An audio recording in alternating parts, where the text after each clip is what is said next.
Hello friends, இப்போ நம்ம பார்க்க போகிற படம் பூஜை. ஹரி டைரக்ஷனில் விஷால் நடிச்சிருக்கிற படம். தீபாவளிக்கு ரிலீஸ் ஆகிருக்கு. விஷாலோடு சேர்ந்து ஸ்ருதி ஹாசன், சத்யராஜ், ராதிகா, சூரின்னு நிறைய பேர் நடிச்சிருக்காங்க. இந்த படத்தோட கதை என்னென்னு பார்த்தீங்கன்னா, விஷால் கந்து வட்டி வர்றாரு அவினாசியில். ஆனால் அவரோட ஃப்ளாஷ்பேக்கில் போனீங்கன்னா அவர் ஒரு பெரிய பணக்காரர், கோயம்புத்தூரில் இருக்க பெரிய பணக்காரங்களோட ஃபேமிலியில் சேர்ந்தவர். அவர் வில்லன் ஒரு கான்ட்ராக்ட் கில்லர். ஒரு இடம் பிரச்சனைனால விஷாலோட சித்தப்பாவை வில்லன் அடிக்க நேர்ந்தது. அதனால் விஷால் வில்லனை பழி வாங்கிறது தான் பூஜையோட கதை.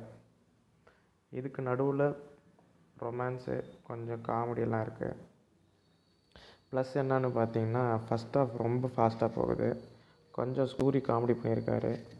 ஆனால் இதே காமெடி செகண்ட் ஹாஃபில் கொஞ்சம் கவுண்டமணி செந்தில் ஸ்டைலில் மாற்றிருக்கிறது நம்மளால் சரியாக படல.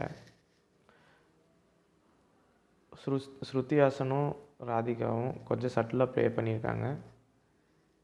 மைனஸ்ன்னு பார்த்தீங்கன்னா, செகண்ட் ஹாஃபில் கிட்டத்தட்ட 500 பேர் அடிக்கிறாரு விஷால். தமிழ்நாட்டில் அடிக்கிறாரு, பாட்னாவில் போய் அடிக்கிறாரு, சுற்றி அடிச்சுக்கிட்டே இருக்கிறாரு. நிறைய ட்விஸ்ட்டுன்ற பேரில் ரொம்ப சாதாரணமாக ட்விஸ்ட்டுங்களாக இருக்குது. சாதாரண மக்கள் கூட புரிஞ்சிக்கக்கூடிய ட்விஸ்ட்டுங்க. இதில் சத்யராஜ் ஒரு ரோல் பண்ணியிருக்காரு. ஆனால் அவர் சரியாக ஹரி யூஸ் பண்ணலன்னு நம்ம சொல்லலாம்.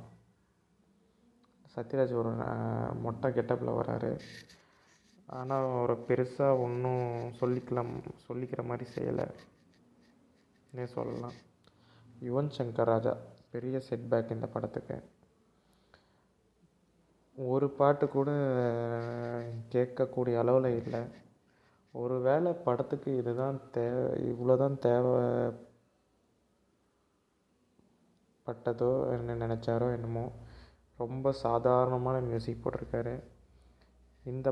இந்த படத்துக்கு நம்ம மார்க்குன்னு சொன்னால் 5க்கு 2.25 கொடுக்கலாம்.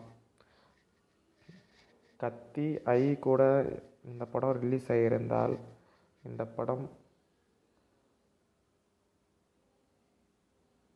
ஓடி இருக்குமான்றது சந்தேகமே. நன்றி, வணக்கம்.